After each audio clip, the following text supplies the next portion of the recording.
오늘 우리에게 주신 하나님의 말씀은 열왕기하 8장 1절에서 15절까지의 말씀입니다. 열왕기하 8장 1절에서 15절까지의 말씀, 제가 하나님의 말씀을 받들어 읽도록 하겠습니다. 엘리사가 이전에 아들을 다시 살려준 여인에게 이르되 너는 일어나서 내 가족과 함께 거주할 만한 곳으로 가서 거주하라. 여호와께서 기근을 부르셨으니 그대로 이 땅에 7년 동안 임하리라 하니 여인이 일어나서 하나님의 사람의 말대로 행하여 그의 가족과 함께 서서 블레셋 사람들의 땅에 7년을 우거하다가 7년이 다음에 여인이 블레셋 사람들의 땅에서 돌아와 자기 집과 전토를 위하여 호소하려 하여 왕에게 나아갔더라. 그때 왕이 하나님의 사람의 사환 게하시와 서로 말하며 이르되 너는 엘리사가 행한 모든 큰 일을 내게 설명하라 하니 게하시가 곧 엘리사가 죽은 자를 다시 살린 일을 왕에게 이야기할 때에 그 다시 살린 아이의 어머니가 자기 집과 전토를 위하여 왕에게 호소하는지라. 게하시가 이르되 내 주 왕이여 이는 그 여인이요 저는 그의 아들이니 곧 엘리사가 다시 살린 자니이다 하니라. 왕이 그 여인에게 물으매 여인이 설명한지라.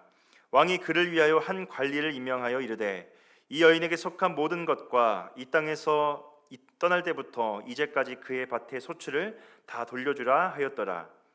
엘리사가 다메섹에 갔을 때에 아람 왕 베나닷이 병들었더니 왕에게 들리기를 이르되 하나님의 사람이 여기에 이르렀나이다 하니 왕이 하사엘에게 이르되 너는 손에 예물을 가지고 가서 하나님의 사람을 맞이하고 내가 이 병에서 살아나겠는지 그를 통하여 여호와께 물으라. 하사엘이 그를 맞이하러 갈새 다메섹의 모든 좋은 물품으로 예물을 삼아 가지고 낙타 40마리에 싣고 나아가서 그의 앞에 서서 이르되 당신의 아들 아람 왕 베나닷이 나를 당신에게 보내 이르되 나의 이 병이 낫겠나이까 하더이다 하니 엘리사가 이르되 너는 가서 그에게 말하기를 왕이 반드시 나으리라 하라. 그러나 여호와께서 그가 반드시 죽으리라고 내게 알게 하셨느니라 하니라.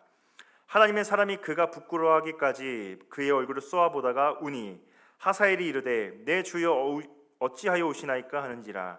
대답하되 내가 이스라엘 자손에게 행할 모든 악을 내가 알미라. 내가 그들의 성에 불을 지르며 장정을 칼로 죽이며 어린아이를 맺히며 아이벤 부녀를 가르리라 하니 하사엘이 이르되 당신의 개 같은 종이 무엇이기에 이런 큰 일을 행하오리이까 하더라. 엘리사가 대답하되 여호와께서 내가 아람 왕이 될 것을 내게 알게 하셨느니라 하더라. 그가 엘리사를 떠나가서 그의 주인에게 나아가니 왕이 그에게 묻되 엘리사가 내가 무슨 말을 하더냐 하니 대답하되 그가 내게 이르기를 왕이 반드시 살아나시리이다 하더이다 하더라. 그 이튿날에 하사엘이 이불을 물에 적시어 왕의 얼굴에 덮음에 왕이 죽은지라. 그가 대신하여 왕이 되니라. 아멘. 오늘 8장의 본문의 시작은 이렇게 시작합니다. 1절에 보니까 이렇게 시작을 합니다. 1절에 보면 이렇게 표현합니다. 엘리사가 이전에 아들을 다시 살려준 여인에게 이르되 너는 일어나서 내 가족과 거주할 만한 곳으로 가서 거주하라. 여호와께서 기근을 부르셨으니 그대로 이 땅에 7년 동안 임하리라 라고 말하고 있습니다. 1절을 보면 엘리사가 이전에 아들을 다시 살려준 여인이 등장을 하고 있습니다. 이 여인은 열왕기하 4장에 등장했던 수넴 여인입니다. 이 수넴 여인은 엘리사를 통하여서 아들을 얻었고 또 아들이 다시 살아나는 그런 하나님의 능력을 경험했던 수넴 여인이었습니다. 엘리사는 수넴 여인에게 가족과 함께 지금 살고 있는 곳을 떠나 다른 곳으로 가서 거주하라라고 지금 여인에게 이야기를 하고 있습니다. 그 이유는 하나님께서 7년 동안 그 땅에 기근을 허락하셨기 때문입니다.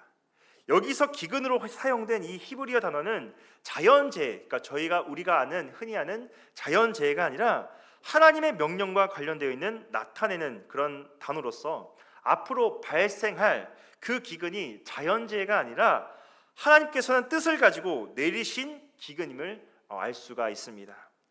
하나님께서는 이 7년이라는 그 기근의 기간을 통해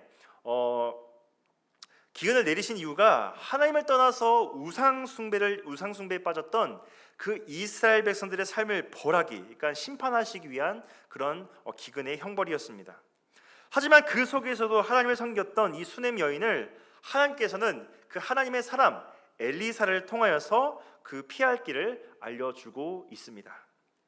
이에 수넴 여인은 가족과 함께 블레셋으로 떠나게 됩니다. 2절에 보니까 이렇게 표현하고 있습니다.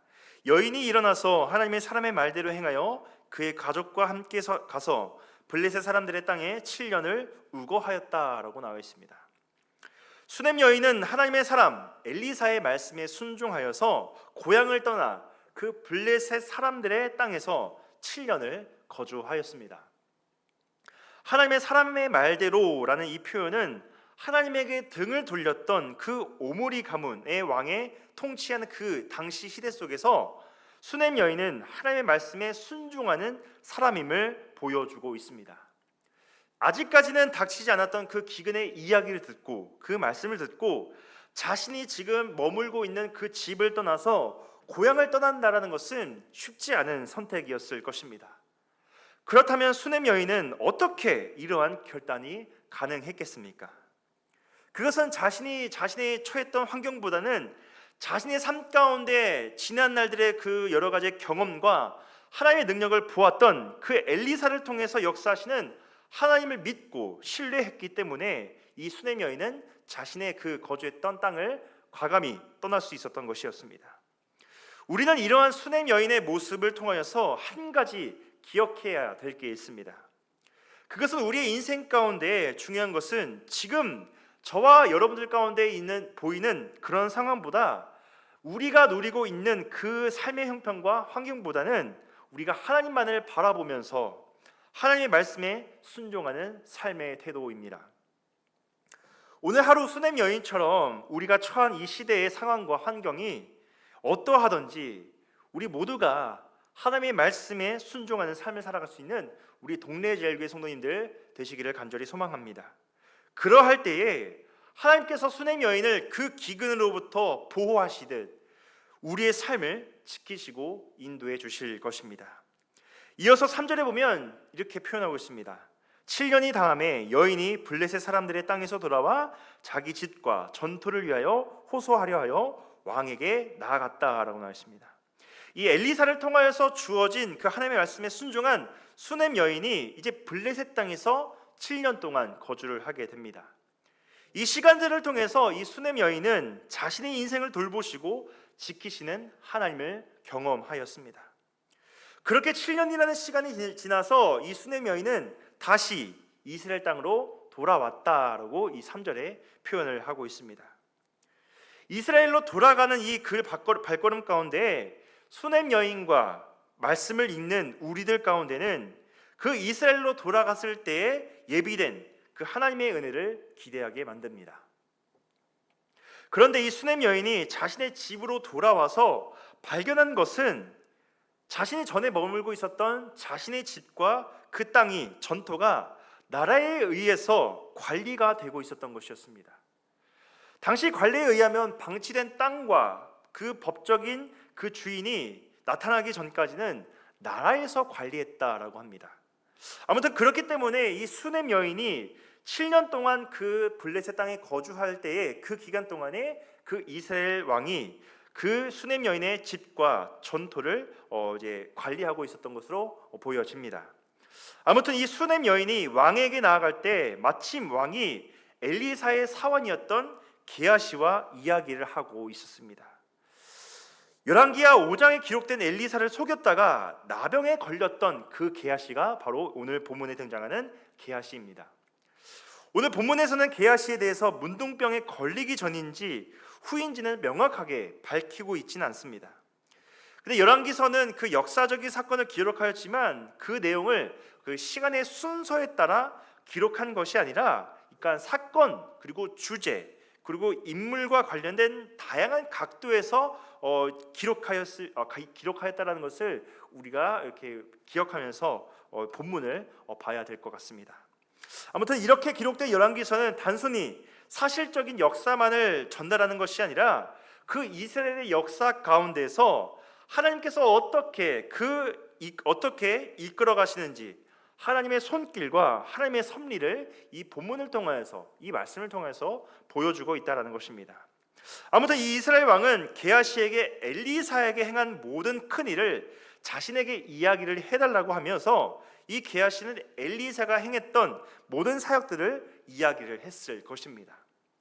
그 가운데에서 죽은 아이를 다시 살린 그 이야기를 하는 도중에 다시 살아난 그 아이의 어머니, 즉 수넴 여인이 이스라엘 왕 앞에 자신의 집과 전투를 위해 나아온 것입니다. 이를 보았던 이 게하시는 왕에게 이 여인이 바로 엘리사와 그의 아들을 가리키며 바로 엘리사가 살린 아이와 어머니라고 소개하고 있습니다. 왕이 게하시로부터 죽은 아이를 살려낸 그 엘리사의 기적에 대해서 듣고 있는 그때에 이 아이의 어머니인 수넴 여인이 왕에게 나왔다는 것은 놀라운 일이 아닐 수가 없습니다. 6절에 보니까 이렇게 설명하고 있습니다. 6절입니다.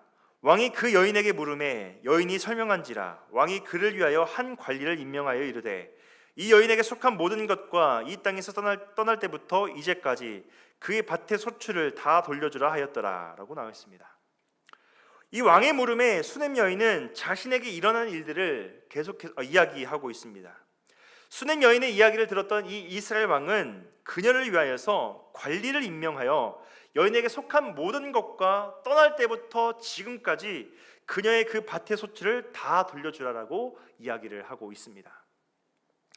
우리는 이 사실을 통해서 수넴 여인에게 일어나는 일들이 우연히 있었던, 그 운이 좋아서 있었던 일들이 아니라 하나님의 손길, 하나님의 돌보심이 이 수넴 여인에게 지금 역사하고 계시다는 것을 우리가 발견할 수 있어야 됩니다. 오늘도 우리의 삶을 돌아보시고 또 인도하시는, 또 선하게 회복시키시는 하나님의 손길을 신뢰함으로 우리가 하나님의 사랑과 인도하심을 경험하는 우리 동네 제일교회 성도님 되시기를 간절히 축복합니다. 또 이어서 7절부터 15절까지는 이 하사엘이라는 사람의 이야기가 나오고 있습니다.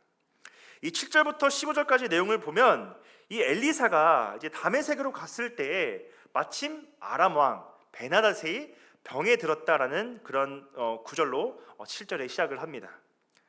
그때 베나닷에게 누군가가 하나님의 사람 엘리사가 이곳에 왔다라고 소식을 전했습니다. 그러자 이 아람 왕 베나닷이 하사엘을 불러 말하기를 예물을 들고 하나님의 사람 엘리사를 만나서 이 엘리사를 통해서 자신의 병을 나을 수 있는지에 대해서 하나님께 물어보기를 지금 명하고 있는 장면이 이제 7절 이후에 이제 등장을 합니다.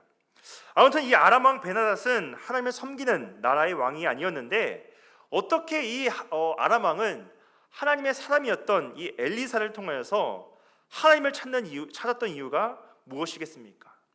과거에 우리가 살펴봤던 이 나아만의 그 나병이 치료됐던 사건과 또 열왕기하 7장에 나오는 그 사마리아 성 사건을 통하여서 이 아람 왕 베나닷은 하나님의 능력을 듣고 또 알았고 또 직접 경험했던 인물이었습니다. 이 아람 왕의 명령을 받았던 하사엘은 엘리사를 맞이하려 갑니다. 9절에 보면 이렇게 표현하고 있습니다. 9절입니다. 하사엘이 그를 맞이하려 갈새 다메섹의 모든 좋은 물품으로 예물을 삼아 가지고 낙타 40마리 싣고 나아가서 그의 앞에 서서 이르되라고 표현하고 있습니다. 이 하사엘은 다메섹에 있었던 모든 좋은 물품들을 가지고 이 낙타 40마리에 싣고 엘리사를 맞이하러 갑니다. 그리고는 엘리사를 만났던 이 하사엘은 베나닷의 병이 나을 수 있는지를 물어보고 있습니다. 여기서 베나닷을 이제 9절 하반절에 보면 당신의 아들이라고 표현하고 있습니다. 여기서 이렇게 표현한 것은 이스라엘 왕이 엘리사를 어떻게 부르냐면 나의 아버지라고 부르는 것처럼 이 베나닷은 자신을 겸손하게 그 엘리사에게 표현하고 있는 것입니다. 이 엘리사는 이 하사엘의 질문에 이제 하반절에 보면 이렇게 표현하고 있습니다. 그에게 말하기를 왕이 반드시 나으리라 하라. 그러나 여호와께서 그가 반드시 죽으리라고 내게 알게 하셨느니라 라고 나와 있습니다. 여기서 보니까 반드시 산다 그리고 반드시 죽는다라는 이 표현이 사용되었습니다. 이는 베나닷이 자신이 걸렸던 그 병이 낫게 된다라는 것을 알게 됩니다. 그런데 다시 또 회복되긴 하였지만 하사엘에 의해서 또 죽게 된다는 것을 지금 알려주고 있는 것입니다. 그렇기 때문에 11절과 13절에 보니까 하나님의 사람이었던 이 엘리사가 이 하사엘을 보면서 울기 시작합니다. 눈물을 보이기 시작하였습니다. 엘리사는 하사엘이 부끄러워하기까지 그 얼굴을 보면서 눈물을 흘렸습니다. 이 하사엘이 왜 우는지 묻자 엘리사는 하사엘이 이스라엘 침략해 서슴없이 잔인한 일들을 행할 것을 알고 있었기 때문이다 라고 이 11절과 13절에 표현하고 있습니다. 하사엘이 이스라엘의 성을 황폐하게 하고 또 남녀와 아이들을 잔인하게 죽일 것이다 라고 미리 지금 예고하고 있습니다.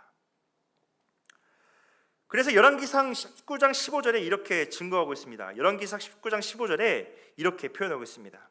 여호와께서 그에게 이르시되 너는 내 길을 돌이켜 광야를 통하여 다메섹에 가서 이르거든 하사엘에게 기름을 부어 아람의 왕이 되게 하고라고 이제 앞선 열왕기사 19장 15절에 기록이 되어 있습니다. 하나님께서는 이미 엘리야 때에 하사엘에게 기름을 부어서 왕이 되게 하라라고 말씀하셨습니다. 그리고 그 하나님의 말씀은 엘리야의 제자였던 그 엘리사를 통하여서 지금 이루어지고 있습니다. 이제 마지막에 14절과 15절에 보면 이렇게 표현하고 있습니다. 14절과 15절입니다. 그가 엘리사를 떠나가서 그의 주인에게 나아가니 왕이 그에게 묻되 엘리사가 내가 무슨 말을 하더냐 하니 대답하되 그가 내게 이르기를 왕이 반드시 살아나시리이다 하더이다 하더라. 그 이튿날에 하사엘이 이불을 물에 적시어 왕의 얼굴에 덮음에 왕이 죽은지라 그가 대신하여 왕이 되었다라고 하면서 이제 오늘 본문이 마무리가 되고 있습니다. 엘리사를 만나고 돌아왔던 하사엘에게 베나닷은 엘리사가 자신의 병이 나을 수 있는지에 대해서 자신의 운명에 대해서 어떤 말을 했는지 14절에 물어보고 있습니다. 여기에 있어서 하사엘은 베나닷에게 엘리사의 말을 전부 전하지 않았습니다. 하사엘의 대답은 딱 한 가지였습니다. 왕의 병이 나을 것이다 라는 그 한마디의 말만 하였습니다. 그 내용만 전하고 반드시 죽으리라는 그 말은 전하지도 않았습니다. 이는 하사엘 자신이 왕이 될 것이라는 그 엘리사의 그 예언의 말씀을 받아들이고 왕이 되겠다라는 그런 야심을 품었기 때문입니다. 만일 베나닷에게 병이 아닌 다른 방법으로 죽을 것이라는 그런 엘리사의 말을 전했다면 베나닷은 자신의 목숨을 지키기 위해서 노력을 했을 것입니다. 그렇기 때문에 하사엘은 베나닷을 안심시키기 위하여서 그냥 살아내게 된다라는 그런 말만 전했을 것입니다. 그리고 그 다음날 하사엘은 물에 적신 이불로 이 베나닷의 얼굴을 덮어 죽였고 결국 그 엘리사가 선포한 대로 그 아람의 왕이 되었습니다. 오늘 말씀을 보면 우리는 때론 참 하나님이 주관하신 역사를 이해하지 않을 때가 너무나 많이 있습니다. 이 이야기를 우리가 한번 곱씹어 보면 하나님의 역사, 하나님의 손길이 참 우리의 지식으로는 이해가 되지 않습니다.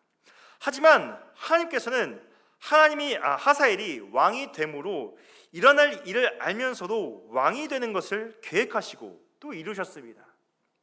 그 이유는 앞으로 나올 하나님을 떠난 그 이스라엘을 징계의 도구로 선택하시고 사용하신 것입니다. 하사엘은 자신의 욕구에 따라 아람 왕 베나닷을 죽이고 자신이 왕이 되었지만 이 모든 것이 하나님의 말씀의 성취라는 사실을 잊어버려서는 안 될 것입니다. 오늘 하루를 살아갈 때 우리의 욕심에 따라 살아가는 것이 아니라 이 세상을 다스리시는 주관자가 하나님 아버지심을 우리가 기억하였으면 좋겠습니다.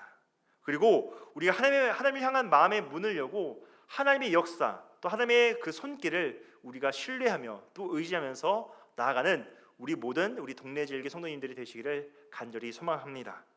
그리고 하나님께 우리의 삶을 모두 맡기고 우리의 믿음과 소망의 끈을 놓지 말고 우리가 하나님의 말씀에 따라 살아가며 오늘 하루도 주님 안에서 승리하시는 우리 모든 성도님들이 되시기를 예수 그리스도의 이름으로 간절히 축복합니다.